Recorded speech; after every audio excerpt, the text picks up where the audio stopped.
Imagine que alguém tirasse a vida do seu único filho usando uma faca. Você beijaria essa faca? Guardaria essa arma com carinho dentro de casa? Colocaria ela no pescoço como símbolo de amor? Provavelmente não. Então, por que milhões de pessoas ao redor do mundo beijam, veneram e exaltam exatamente o instrumento que tirou a vida do Filho de Deus? A verdade vai chocar você, e é exatamente sobre ela que o pastor Joan Ribe vem revelar nestes próximos minutos. Acompanhe até o final, porque o que você vai descobrir muda tudo o que você sempre soube sobre a cruz. Nesta mensagem, você vai entender o mistério oculto da palavra da cruz. Por que Jesus ressuscitou sem sangue? O que acontecerá quando ele recolher a sua igreja e o seu sangue da terra? Um alerta urgente sobre os últimos dias que você não pode ignorar. O tempo está se esgotando, a oportunidade de salvação é agora. E tem mais. A cada 2.000 visualizações, estou sorteando um livro cristão. Para concorrer é simples. Se inscreva no canal, ative o sininho e deixe seu comentário respondendo. A cruz é uma arma de crime ou símbolo sagrado? Quero saber a sua opinião, e ela pode te fazer ganhar um livro. Se inscreva no canal Promessas para o Nosso Tempo e receba revelações diárias que vão fortalecer a sua fé. Vamos ver o que diz o Evangelho na primeira carta de Paulo aos Coríntios, capítulo 1, versículo 18. Assim que você localizar, mostre para a pessoa ao teu lado, se ela não tiver o Evangelho, lógico. Mostre para ela onde nós vamos ler.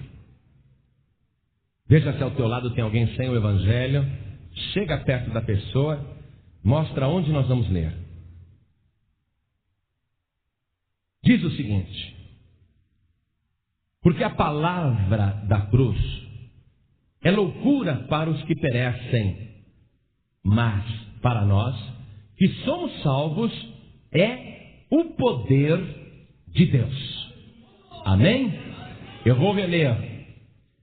Porque a palavra da cruz é loucura para os que perecem, mas para nós que somos salvos é o poder de Deus. Agora eu vou ler de novo e quero que toda a igreja em seguida repita. Vamos lá. Por quê? Bem alto. Por quê? Só quem é salvo. Por quê? Só quem quer ir para o céu. Por quê? A palavra da cruz é loucura para os que perecem, mas para nós que somos salvos é o poder de Deus. Amém? Então vamos aplaudir a palavra de Deus, mas a melhor salva de palmas. Aplaude com bastante fé. Aplauda de uma maneira que as suas palmas cheguem até o trono de Deus. Faça as suas palmas invadirem o trono da glória. Faça Deus ouvir as suas palmas lá da glória. Aplaude mais ainda. Ah, mas não faça só isso. Abra a tua boca também e diga glória a Deus. Isso, diga bem alto, glória ao teu nome, Senhor. Isso, aplaude, aplaude e dá glória, glória, glória. Senhor Deus e Pai Todo-Poderoso, como é bom te louvar, te glorificar, te aplaudir. Ah, meu Deus, como é bom sentir que o Senhor está recebendo este louvor, que o Teu Espírito Santo está se agradando do louvor desse povo. Ah, meu Pai, recebe, porque este povo te ama. Eu quero te pedir agora, Deus, envia a Tua palavra para aqueles que estão aqui nesta igreja, para aqueles que vão ouvir pelo rádio. Usa-nos agora para falar, unge os nossos lábios e que a Tua palavra vá e produza o resultado para o qual está sendo mandada, em nome do Senhor Jesus. Amém. Diga amém, Jesus. Quem está sentindo a presença de Deus aqui neste lugar? Você está sentindo o poder assim de Deus em você? Então tem uma bênção que eu quero que você troque com essa pessoa que está ao teu lado. Especialmente com quem está pela primeira vez na Paz de Vida. Quem está pela primeira vez na Paz de Vida, levante a mão. Meu Jesus, quanta visita. Continua. Vamos aplaudir? Lógico. Mas fica com a mão levantada. Todos que estão pela primeira vez na Paz e Vida. Agora, fica assim, não abaixe a tua mão até que alguém te abrace. Você só vai abaixar a tua mão para abraçar outra pessoa. Uma pessoa da Paz e Vida vai te abraçar. Abrace. Olha, enquanto você não ganhar um abraço, não abaixe a tua mão. Tem que falar, eu também quero. Estou carente. Aqui, ó, estou vendo esse moço aqui do lado de mão levantada. Tem que abraçar. Tem que fazer ele te abraçar também. Agora vamos passar a bênção um para o outro. Quem tem a paz do Senhor Jesus aí? Que maravilha. Então, abraça o teu irmão que está aí do teu lado. Abraça a tua irmã e diga, receba a paz do Senhor. Receba a bênção de Deus. Oh, glória. Vira para trás, faça a mesma coisa. Isso, vira para trás. Isso. Que maravilha. Oh, glória. Muita bênção que tem aqui.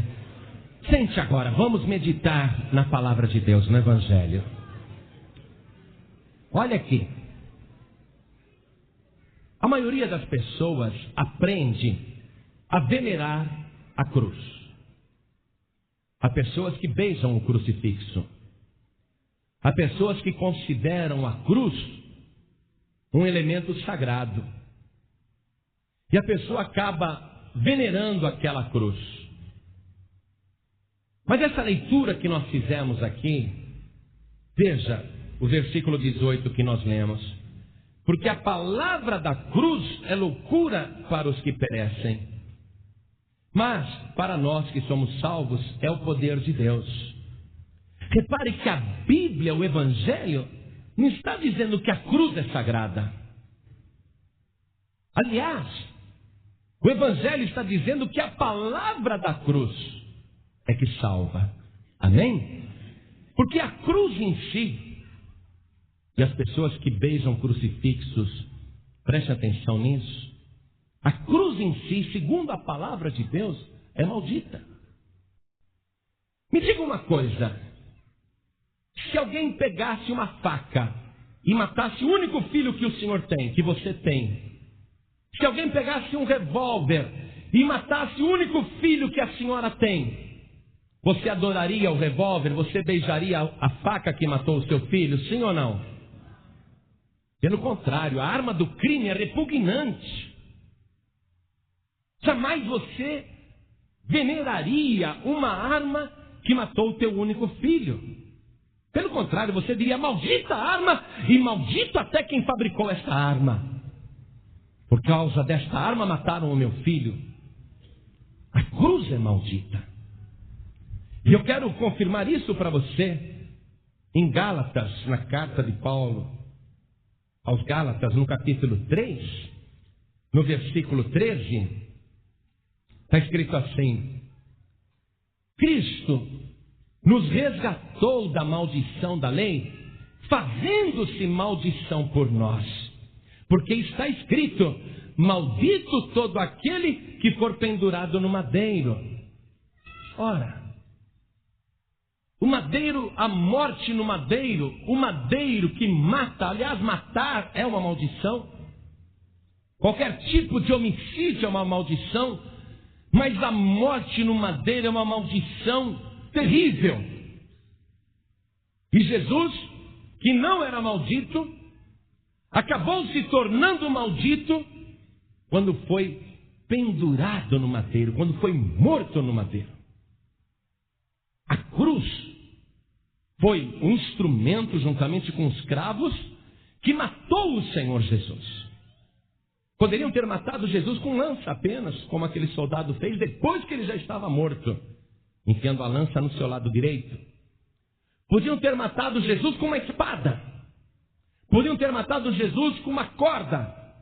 Se tivessem matado Jesus com uma corda, você andaria com uma corda pendurada no pescoço? Pensa um pouquinho. A cruz é maldita e Jesus se fez maldito quando ele morreu na cruz. Ele fez isso com um objetivo: de levar ali no madeiro a nossa maldição. A maldição que pesava sobre nós. Então, a leitura inicial que nós fizemos, voltando lá para 1 Coríntios, capítulo 1, versículo 18, a leitura inicial, preste atenção, diz assim: porque a palavra da cruz é loucura para os que perecem, mas para nós que somos salvos é o poder de Deus. O Evangelho não está dizendo que a cruz é o poder de Deus. O Evangelho está dizendo que a palavra da cruz é o poder de Deus que salva. E quem é a palavra? Ora, São João, capítulo 1, verso 1, está escrito assim: no princípio era o Verbo, e o Verbo estava com Deus, e o Verbo era Deus. E lá em Apocalipse, no capítulo 19, a partir do versículo 11, eu quero que você acompanhe comigo a leitura. Olha o que diz o Evangelho. E vi o céu aberto, eis um cavalo branco, o que estava sentado sobre ele chama-se Fiel e Verdadeiro, e julga e peleja com justiça, e os seus olhos eram como chama de fogo, e sobre a sua cabeça havia muitos diademas, e tinha um nome escrito que ninguém sabia, senão ele mesmo, e estava vestido de uma veste salpicada de sangue, e o nome pelo qual se chama é a Palavra de Deus. Bendita não é a cruz, bendito é aquele que morreu na cruz. A palavra de Deus, o nome dele é a palavra de Deus. Ele é a palavra da cruz. É ele que salva, é ele que liberta da maldição da lei, é ele que resgata, é ele que transforma, é ele que é santo. Quando a gente vê as pessoas venerando um crucifixo, elas estão venerando a arma que matou Jesus. Estão venerando um objeto maldito. E isso não pode trazer bênção para ninguém. Nós temos que odiar a cruz. Isso parece uma blasfêmia, mas a verdade é essa. Jesus, ele se fez maldito morrendo no madeiro. Ele levou a nossa maldição naquela cruz. Aquela árvore da qual foi feita a cruz para matar Jesus nunca deveria ter nascido. Os cravos que furaram as mãos e os pés do Senhor Jesus, que o transpassaram, nunca deveriam ter sido forjados. Por que então essa loucura? Mas que loucura, pastor? Se essa árvore não devia ter nascido, se aqueles pregos não deveriam ter sido forjados para matar o Filho de Deus, então por que existiu? Porque parece loucura. É isso que nós estamos lendo na primeira carta de Paulo aos Coríntios, no capítulo 1, versículo 18, voltando para lá. Parece loucura. Como então? Como é que pode? Interromperam a vida de Jesus e Deus não fez nada? Que loucura! E se Deus podia fazer, pastor, por que Deus não fez então? Eu não acredito nesse negócio de que Jesus morreu na cruz para me salvar, porque se ele era o Filho de Deus, como que o prenderam? E se Deus o amava, por que Deus deixou ele morrer na cruz? E por que deixou tudo aquilo acontecer? Que loucura, eu não acredito, deve ter outro meio para ser salvo. As pessoas rejeitam a cruz, a palavra da cruz, porque a palavra da cruz é loucura para os que perecem. A pessoa prefere achar melhor acreditar em outro meio de salvação que exclua a cruz de Cristo. A pessoa acha que deve ter outro meio de chegar no aperfeiçoamento, na luz final, sem ser pela cruz. Porque parece para esta pessoa loucura, ela não aceita. Como é que pode? Deus deixou tudo acontecer? Deus não podia evitar? Ou Deus não sabia o que ia acontecer? Jesus deixou tudo acontecer? Jesus podia evitar? Ou Jesus foi pego de surpresa, sem saber o que ia acontecer? Meu amigo, desde a fundação do mundo, o Senhor Jesus já estava preparado para esta cruz. Antes até que Deus formasse o mundo, fique sabendo disso.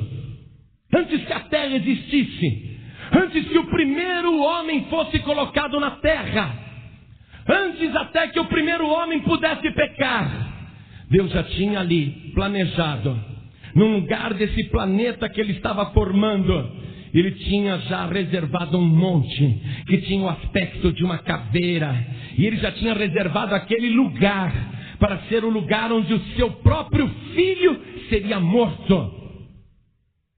Tudo estava planejado desde antes da fundação do mundo, e é isso que parece loucura, e ao mesmo tempo é isso que é tremendo.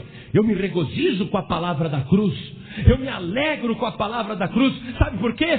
Porque Adão ainda não tinha sido formado do pó da terra e a cruz já estava reservada. Adão ainda não tinha pecado e a cruz já estava preparada. Eu não tinha nascido e nem pecado e a cruz já estava preparada. Você não tinha nascido e nem pecado e a cruz já estava preparada. Por que que Deus fez isso? Porque Deus disse: o diabo vai tentar derrubar o homem, vai tentar derrubar a mulher, vai tentar levá-los para o inferno, mas antes que o homem caia, antes que a mulher caia, eu já estou preparando o Cordeiro de Deus que tira o pecado do mundo. A serpente vai ferir o calcanhar do Filho do Homem, mas o Filho do Homem vai ferir a serpente na cabeça. Eu não tinha nem pecado e Deus já tinha preparado a salvação para mim. Parece loucura, mas é verdade. Veja comigo na carta de Paulo aos Romanos, no capítulo 3, no versículo 23. Está escrito assim: porque todos pecaram e destituídos estão da glória de Deus. Você está pensando que Deus é ingênuo? Você acha que Deus criou o homem não sabendo nada do que iria acontecer? E Deus não exclui ninguém. Olha aqui: porque todos pecaram e destituídos estão da glória de Deus. Todos. Deus sabe que toda a humanidade, ninguém está excluído. Todos, pelo contrário, pecaram, estão inclusos nesse julgamento, nessa sentença, e todos estão destituídos da glória de Deus, porque o pecado separa o homem de Deus, mas Deus não quer ficar separado do homem. Versículo 24: sendo justificados gratuitamente pela sua graça, pela redenção que há em Cristo Jesus, ao qual Deus propôs para a propiciação pela fé no seu sangue. Foi Deus que propôs, para demonstrar a sua justiça pela remissão dos pecados dantes cometidos sob a paciência de Deus. Deus teve paciência, o homem pecando, a mulher pecando, você pecando, e Deus observando com paciência. E mesmo Deus vendo o teu pecado e vendo que você não tinha condição de ser salvo, Deus propôs para o Senhor Jesus isso: oferecer o seu sangue para a propiciação dos pecados e demonstrar a sua justiça pela remissão dos pecados. Parece loucura. Então eu consigo o meu perdão? Eu que sou o culpado, consigo o meu perdão através do sangue de um inocente? Que loucura! Escuta aqui, a gente não discute as regras de Deus. Deus coloca as coisas e recebe quem quer. Deus propôs a nossa remissão através do sangue de Cristo. Versículo 26. Para a demonstração da sua justiça neste tempo presente, para que ele seja justo e justificador daquele que tem fé em Jesus. Deus já tinha uma presciência de todos os seus pecados. Você não tinha nascido, mas Deus já sabia que você ia ser um pecador, uma pecadora. E Deus sabia o quanto você ia pecar. Mas Deus quis te justificar. Deus quis ser justo com você. Deus então preparou essa salvação que parece loucura, a palavra da cruz. Deus preparou isso em teu favor. Você pecando debaixo da paciência de Deus, com o conhecimento de Deus, e Deus falou: mesmo assim, mesmo você pecando, mesmo você errando, mesmo você agindo mal, eu não vou lançar você no inferno. A minha vontade é te salvar, e para te salvar eu preparei o sangue de Jesus Cristo, o meu Filho amado. Ele vai verter o sangue, e quem receber Jesus, quem crer em Jesus, quem tiver fé em Jesus como Salvador, será justo e justificado. loucura total. Quem é o homem para compreender a mente de Deus? Eu quero ler com você no profeta Isaías, no capítulo 53, o versículo 5. Vamos lá. Profeta Isaías, capítulo 53, verso 5. Para você que acha que Jesus foi apanhado de surpresa, essa profecia aqui foi escrita 700 anos antes de Jesus morrer na cruz. Olha aqui. 7 séculos antes de Jesus ser sacrificado e verter o seu sangue na cruz do Calvário, essa palavra já estava escrita. Vamos acompanhar a leitura. Eu vou ler o versículo 4 também, que é importante para você compreender. Verdadeiramente, Ele tomou sobre si as nossas enfermidades e as nossas dores levou sobre si. E nós o reputamos por aflito, ferido de Deus e oprimido. Tem gente que fala, coitadinho de Jesus, não é? Versículo 5. Mas Ele foi ferido pelas nossas transgressões e moído pelas nossas iniquidades. O castigo que nos traz a paz estava sobre Ele, e pelas suas pisaduras nós fomos sarados. Preste atenção. Versículo 6. Todos nós, ora, todos pecaram e destituídos estão da glória de Deus. Olha o que está dizendo o versículo 6. Todos nós andamos desgarrados como ovelhas, cada um se desviava pelo seu caminho, mas o Senhor fez cair sobre ele a iniquidade de nós todos. Ora, nós é que estávamos na iniquidade, nós é que estávamos no caminho errado, nós é que estávamos agindo mal, mas Deus já tinha reservado Cristo para receber toda a nossa iniquidade. Versículo 7. Ele foi oprimido, mas não abriu a boca. Como um cordeiro foi levado ao matadouro, e como ovelha muda perante os seus tosqueadores, ele não abriu a boca. Jesus se deixou prender. Ele falou, ninguém tira a minha vida, eu espontaneamente a dou. É a mim que buscais, deixai ir os meus discípulos. Voluntariamente ele se entregou, não abriu a boca. Versículo 8. Da opressão e do juízo foi tirado. E quem contará o tempo da sua vida? Porquanto foi cortado da terra dos viventes, e pela transgressão do meu povo foi ele atingido. Jesus recebeu sobre si lá no madeiro todos os nossos pecados, transgressões e iniquidades. Versículo 9. E puseram a sua sepultura com os ímpios e com o rico na sua morte, porquanto nunca fez injustiça, nem houve engano na sua boca. Todavia ao Senhor agradou moê-lo, fazendo-o enfermar. Quando a sua alma se puser por expiação do pecado, verá a sua posteridade, prolongará os dias, e o bom prazer do Senhor prosperará na sua mão. A sua alma foi colocada por expiação do pecado.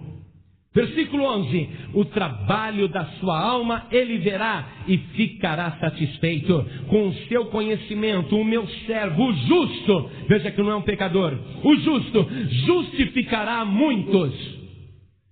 É ele que te faz justo e te justifica. Justificará a muitos, porque as iniquidades deles levará sobre si.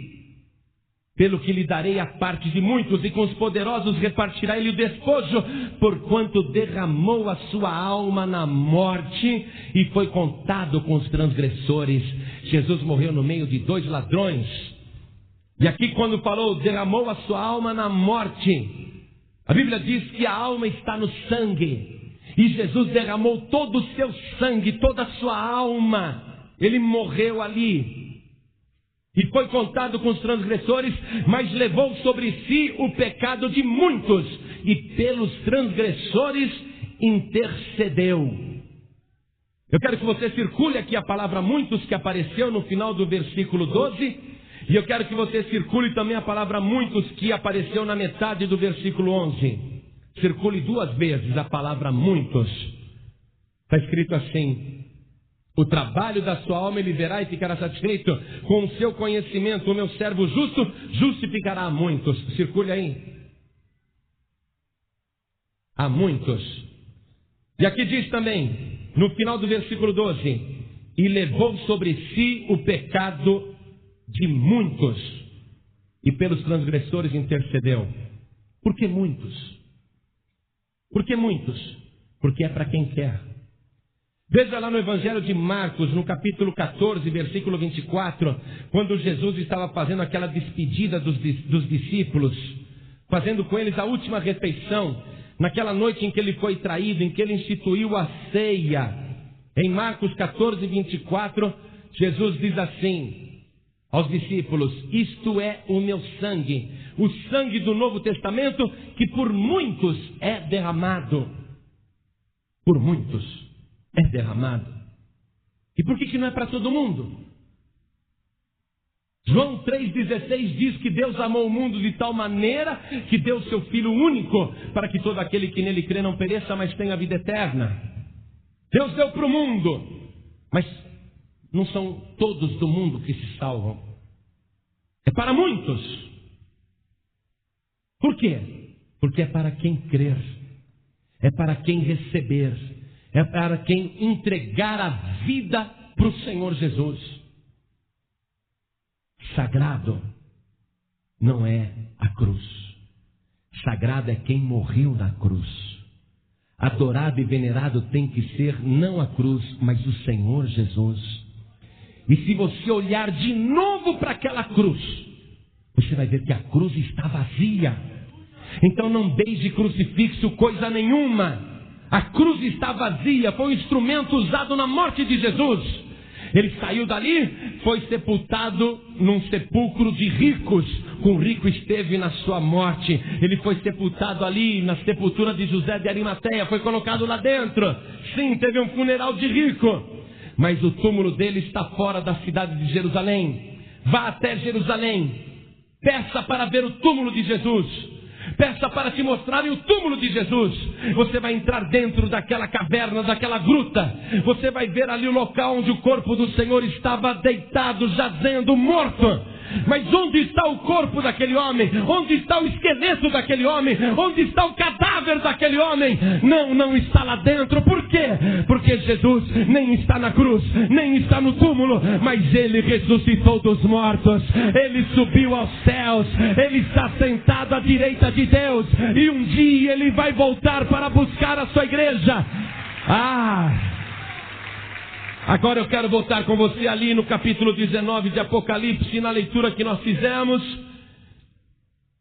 Versículo 13 diz: e estava vestido de uma veste salpicada de sangue, e o nome pelo qual se chama é a Palavra de Deus.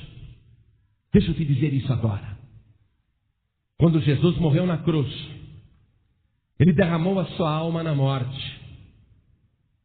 Verteu todo o seu sangue. Todo o seu sangue se esvaiu.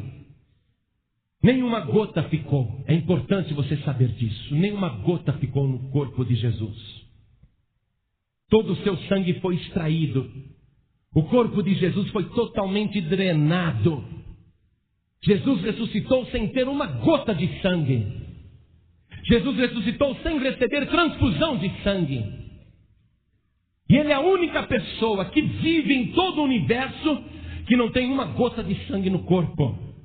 Todo o sangue que Ele verteu foi derramado na terra, para tirar a maldição da terra, para salvar muitos que creem, todos aqueles que professam a fé no Senhor Jesus e o recebem como Salvador. Todo o seu sangue foi derramado. Mas preste atenção. Quando aquele que está sentado à direita de Deus montar no seu cavalo branco e começar a voltar para esta terra, acompanhado de milhões de anjos santos, o seu exército celestial, acompanhado da sua igreja gloriosa que foi arrebatada. Preste atenção. Ele vai estar com uma veste salpicada de sangue. Essa veste aqui, salpicada de sangue. Eu quero que você compreenda o porquê. Por que a veste dele está salpicada de sangue? Porque quando Jesus iniciar a sua volta, e a volta pode começar a qualquer momento, há duas fases na volta de Jesus. Primeiro, o arrebatamento da igreja. Aqueles que foram salvos, que receberam essa palavra da cruz, que creram em Jesus, que foram lavados e remidos pelo sangue do Cordeiro, aqueles que não têm pecados. Quando Jesus iniciar a sua volta, Ele vai dizer aos anjos: toquem as trombetas. E Ele vai ficar escondido nas nuvens do céu. A terra não vai ver, nenhum habitante do mundo verá. Mas aqueles que foram lavados e remidos pelo sangue de Jesus, não importa onde estejam, trabalhando, dormindo ou viajando em qualquer lugar, vão ouvir o toque da trombeta, e os seus corpos serão transformados num abrir e piscar de olhos, e serão arrebatados numa fração de segundos, e irão encontrar com o Senhor Jesus nos ares. Quando começar o arrebatamento da igreja, a igreja sobe. O Espírito Santo de Deus sobe. O Consolador não ficará mais na terra. E o sangue de Jesus que está no mundo também sobe. Ou você acha que Deus vai deixar o sangue de Jesus na terra para o anticristo pisar? Jesus já foi pisado, moído por nós. Fique sabendo disso. Hoje o sangue de Jesus está na terra. Hoje o corpo de Jesus não tem nenhuma gota de sangue. Mas quando Ele voltar, Ele vai recolher a igreja, vai recolher o Espírito Santo e vai recolher o seu sangue. Não será mais possível haver salvação por causa da morte de Jesus na cruz. A palavra da cruz não será mais pregada. Quem não subir na volta de Jesus não mais poderá ser salvo por ação do Espírito Santo e nem pelo sangue de Jesus. Porque vai começar aqui neste mundo a grande tribulação. A grande perseguição aos desviados, a grande perseguição aos judeus, a grande perseguição àqueles que duvidaram, a grande perseguição àqueles que não subiram. E não será mais possível alguém falar pelo sangue de Jesus. Não, porque o sangue de Jesus também vai ser recolhido. E todo aquele sangue vai voltar para as suas vestes. Ele vai estar com as vestes banhadas de sangue. E Ele vai ficar um tempo lá nas nuvens do céu, com a igreja que foi arrebatada, com os santos anjos. Vai haver o casamento do noivo com a sua noiva, isto é, Cristo e a sua igreja. Vai haver a grande ceia no céu, vai haver uma grande festa no céu. Mas será uma tribulação na terra como nunca se viu antes, um sofrimento como nunca houve nem jamais haverá, disse Jesus. Mas quando Jesus ver que o anticristo está para destruir o povo de Deus, isto é, os judeus, e Deus ainda tem um plano com os judeus, aí Jesus Cristo vai dar ordem para nós voltarmos visivelmente. Nós sairemos das nuvens dos céus com Ele, estaremos com vestes brancas e estaremos voltando. Todos estarão de vestes brancas, mas Jesus estará com a veste salpicada de sangue. E quando os judeus estiverem para ser destruídos pelo anticristo, quando eles estiverem ali à beira do colapso, do extermínio total, eles vão clamar a Deus pedindo socorro. Eles vão dizer: Deus, socorre-nos, Jeová, socorre-nos. E quando o céu se abrir vindo o socorro, eles vão ver aqueles que eles crucificaram. Eles vão ver o Senhor Jesus que foi morto na cruz do Calvário, e eles vão se converter. Eles vão dizer: então era Ele mesmo, então Ele era o Filho de Deus, então Ele era o nosso Salvador e nós o matamos. Eles vão ver as vestes do Senhor Jesus salpicadas de sangue. Meu amado, tudo isso está para acontecer. Parece loucura, mas esta é a palavra da cruz. Você é salvo, é salva pela palavra da cruz. E a palavra da cruz nos diz que você tem que lavar os seus pecados, as suas vestes, no sangue de Jesus que Ele verteu na cruz. Apocalipse capítulo 22, verso 14. Bem-aventurados aqueles que lavam as suas vestiduras no sangue do Cordeiro, para que tenham direito à árvore da vida e possam entrar na cidade pelas portas. Eu vou te contar uma ilustração. Um homem costumava ir nadar num clube toda quinta-feira à noite. Uma piscina coberta, água aquecida. E toda quinta-feira, quando ele ia naquele clube, ele via um senhor, já de meia idade, mas em excelente forma física. E aquele senhor de meia idade ia até a beira da piscina e pegava o dedão do pé e molhava assim na água. Aí ele subia a escadaria até o último degrau e dava um mergulho sensacional. Todo mundo gostava de ver aquele homem de meia idade, em excelente forma física, dando aquele salto maravilhoso e caía na água. Era um excelente nadador. E este homem que frequentava o clube toda quinta-feira à noite ficou curioso com esse gesto. Por quê que ele molha o dedão na água primeiro antes de subir? Será que é alguma simpatia para dar sorte? Por que ele faz isso? A piscina é aquecida. Não deve ser para ver se a água está fria, porque a água da piscina é boa. Ele sabe disso, ele é um excelente nadador. Um dia, numa quinta-feira à noite, quando aquele senhor de meia idade chegou, esfregando as mãos, e colocou o dedão do pé dentro da piscina, o homem que há muitas semanas acompanhava aquele gesto, não aguentando mais a curiosidade, chegou nele e disse: meu amigo, desculpe eu me intrometer na tua vida, mas me responda uma coisa. Por que você molha o dedão do teu pé na piscina antes de fazer esse mergulho sensacional de lá de cima? Ele falou: meu amigo, eu vou te contar. Há muitos anos atrás eu era professor de natação. E eu dava aula num clube parecido com esse. E eu ensinava os alunos. Mas numa noite eu estava sem sono e eu resolvi nadar. Eu tinha uma chave do clube porque eu era professor e abri o clube à noite. E havia naquele clube um telhado de vidro. E como eu conhecia bem o local, eu nem acendi a luz. Eu subi pela escadaria para dar um mergulho. E quando eu estava no trampolim, na beirada do trampolim, me preparando para saltar, o clube estava todo escuro e eu abri a minha mão assim, me preparando para dar o mergulho. Abri os dois braços e a lua, pelo telhado de vidro, projetou a minha silhueta na parede e eu vi os meus braços estendidos em forma de uma cruz. E eu fiquei admirando a minha silhueta no formato de uma cruz perfeita. E eu não sei quanto tempo eu fiquei com os meus braços abertos daquele jeito, olhando para a minha sombra, que parecia uma cruz. E naquela hora me veio na mente uma canção que eu ouvia muito quando era criança e frequentava a escola da igreja. Eu não sou cristão, não era cristão, mas aquela música me veio na mente. E eu comecei a cantar olhando aquela silhueta da cruz. Eu comecei a cantar: foi na cruz, onde um dia eu vi meus pecados castigado em Jesus. Foi ali pela fé que os meus olhos abri, e agora me alegro em sua luz. E eu fiquei cantando aquela canção, olhando para a cruz, lembrando dos meus tempos de criança, mas eu não era mais cristão. Não queria saber de igreja. Mas me veio toda aquela lembrança da infância e eu fiquei cantando.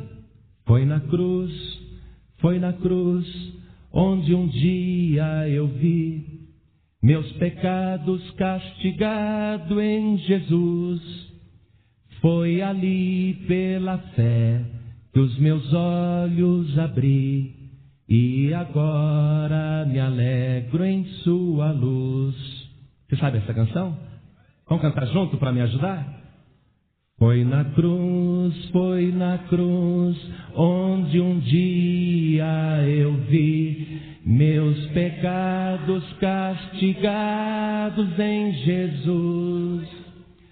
Foi ali pela fé que os meus olhos abri, e agora me alegro em sua luz.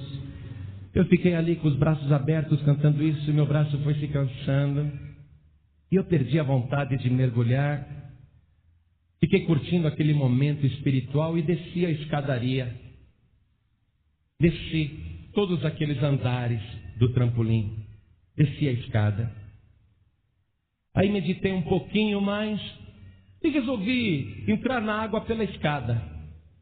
E quando eu fui descer a escadaria da piscina para entrar na água, não tinha água. Na noite anterior haviam esvaziado a piscina e como eu não acendi a luz, eu não sabia disso e nem tinha sido avisado.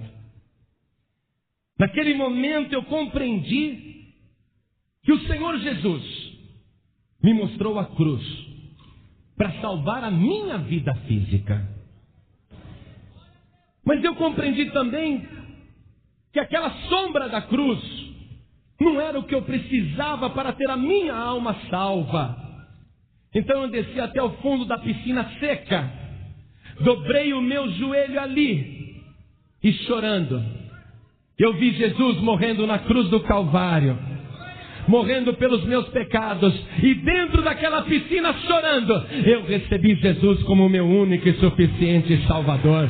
Fui salvo 2 vezes naquela noite. Ele salvou a minha vida da morte e salvou a minha alma do inferno. E ele virou para o curioso e falou: e você não quer entregar sua vida para Jesus? Como é que eu faço? É só você fazer o que eu fiz. Receber Jesus, aquele que morreu na cruz, mas está vivo. Você quer? E o curioso falou: eu quero sim.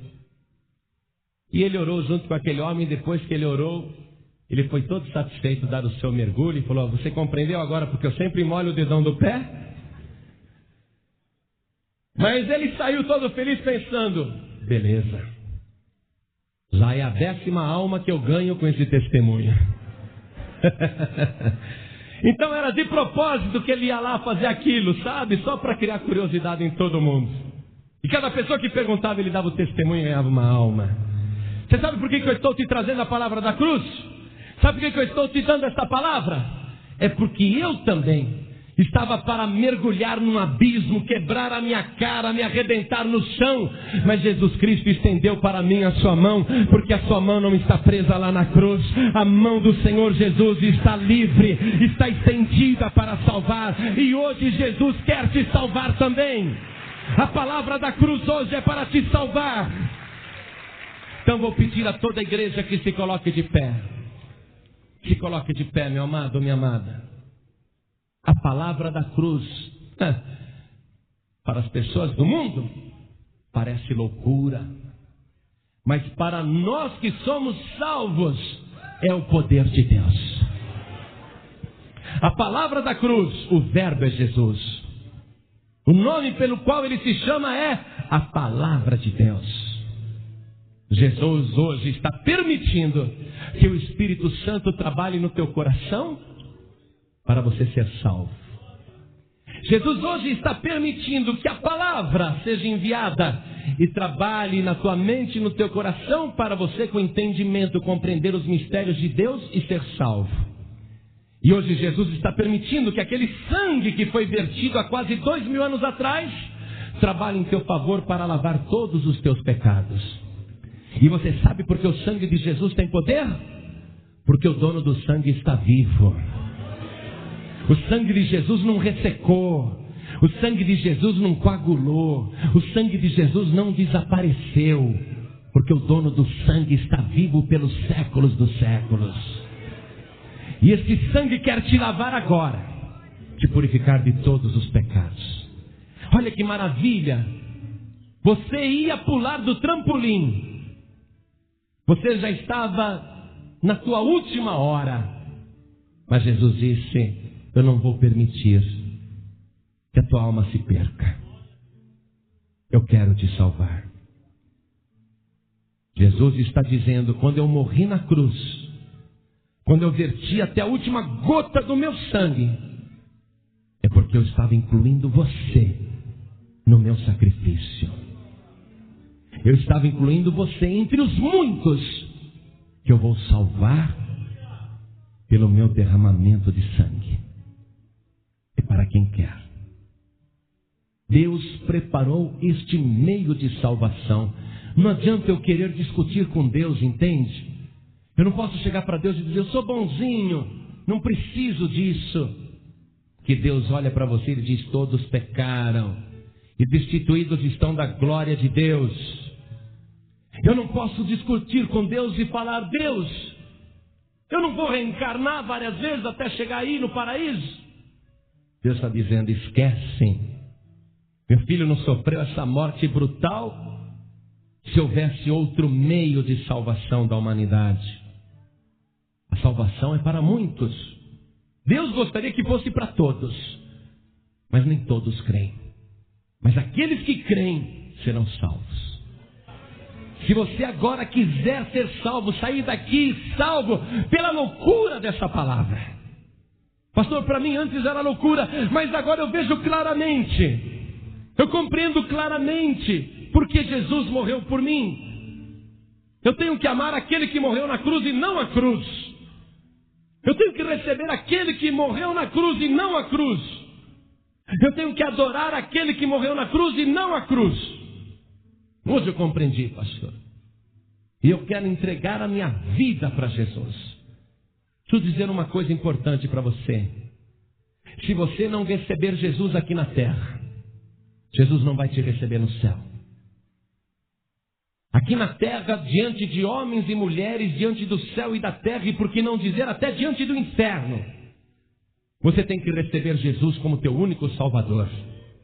O Evangelho de João, capítulo 1, verso 12, diz assim, mas a todos quantos o receberam, deu-lhes o poder de serem feitos filhos de Deus, aos que creem no seu nome. Aos que creem. É loucura? É. Parece loucura? Parece. Mas é a salvação que Deus preparou. Foi o meio que Ele preparou antes de você nascer. Você recebe se quiser. Você aceita esta salvação se quiser. Mas Deus hoje está te oferecendo. E esta igreja vai ser testemunha, ou da tua aceitação ou da tua recusa. Esta igreja e o céu serão testemunhas hoje, se você aceitar ou se você ficar indiferente. Porque se você receber Jesus como Salvador agora, você vai movimentar o céu. Você vai criar ações no céu. Você vai até obrigar serviço no céu. Porque quando você recebe Jesus como Salvador aqui na terra, o teu nome é escrito no livro da vida. O céu vai registrar esse teu ato de fé. E nós vamos ser testemunhas. E é tão simples. Pastor João Ribe Palharim, como é que eu faço para receber Jesus como meu único Salvador? Tudo o que você precisa fazer é erguer a tua mão agora, dizendo eu quero. Então eu vou perguntar e vou te ajudar. Se você quiser realmente receber essa palavra da cruz, se você quiser realmente receber a tua salvação agora, é só fazer um sinal com a mão, respondendo sim a esta pergunta. Quantos aqui hoje querem receber o Senhor Jesus como único Salvador? Ergue a mão direita assim bem alto. Oh glória! Ergue mais alta a tua mão. Isso! Que alegria! Oh glória! Todos que ergueram as mãos. Estou vendo aquele moço lá alegre erguendo a mão. Olha, ele até olhou para trás. É você mesmo. Todos que ergueram as mãos, venham para cá. Todos que ergueram as mãos, venham para cá. Vem aqui para frente. Isso. Olha quanta gente, que maravilha. Estou muito feliz por vocês. Você está movimentando o céu agora, sabia? Depois do teu nome ser registrado no livro da vida, os anjos começam a fazer festa. Mas nós vamos dar mais motivo de festa para os anjos. Você que está afastado, afastada, olha bem. Eu não sei se você foi excluído, disciplinado, ou se você saiu da igreja onde você frequentava, se foi por vontade própria, se te mandaram embora, eu não sei o que aconteceu, se você esfriou na fé, se você se decepcionou, começou a ver algumas coisas que não te agradaram, e você acabou saindo da casa. Hoje, olha, nem chamei, já tem gente vindo. Você que está nessa situação, vem aqui. Volta para a casa do Pai. Isso, volta. Isso, volta agora. Vamos aplaudir mais o Senhor Jesus. Agora sim está tendo bastante festa no céu e na igreja também. Olha quantas almas voltando para o Senhor Jesus. Isso, venha meu querido, venha minha querida. Tem mais gente chegando, vamos aplaudir mais o Senhor Jesus. Vamos aplaudir mais ainda. Coisa gloriosa, esse momento é de alegria mesmo. Agora, vamos dobrar o nosso joelho aqui na frente. Imagine você, eu estou tão feliz. Quantos anos ele tem, minha irmã? 81 anos. Hoje ele está entregando a vida para Jesus. Que maravilha, né?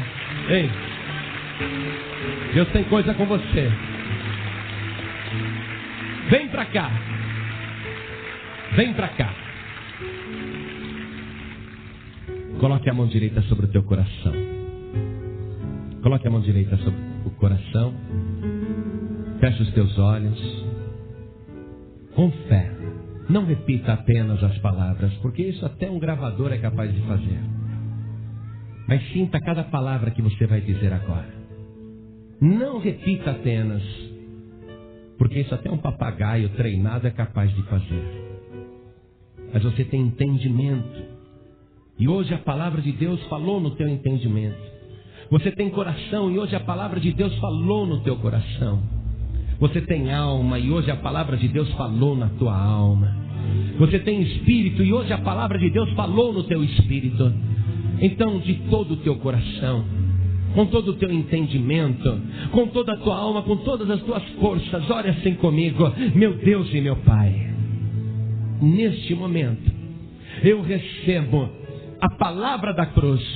Eu recebo o Senhor Jesus, que verteu o seu sangue na cruz do Calvário, para me salvar de todos os meus pecados.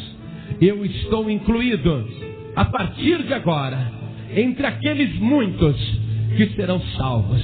E eu quero, meu Deus, lavar agora as minhas vestiduras no sangue do Cordeiro.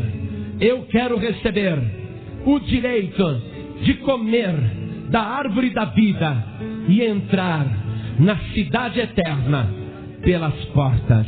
Meu Pai Santo, meu Deus bendito, perdoa agora todos os meus pecados e me purifica pelo sangue de Jesus. Assim seja. Amém. Meu querido irmão, minha querida irmã, a mensagem da cruz não é sobre um objeto de madeira ou um enfeite no pescoço. É sobre a vida de Jesus entregue voluntariamente por amor a você.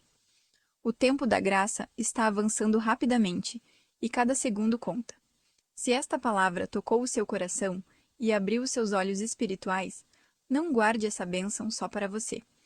Compartilhe este vídeo, dessa forma você se torna um verdadeiro evangelista digital, ajudando a resgatar almas antes que o sangue do Cordeiro seja recolhido e a porta se feche. Faça a sua parte no reino de Deus agora mesmo. E não se esqueça, a cada 2.000 visualizações, estaremos sorteando um livro cristão. Para concorrer é simples. Se inscreva no canal, ative o sininho e deixe seu comentário respondendo. A cruz é uma arma de crime ou símbolo sagrado? Quero saber a sua opinião.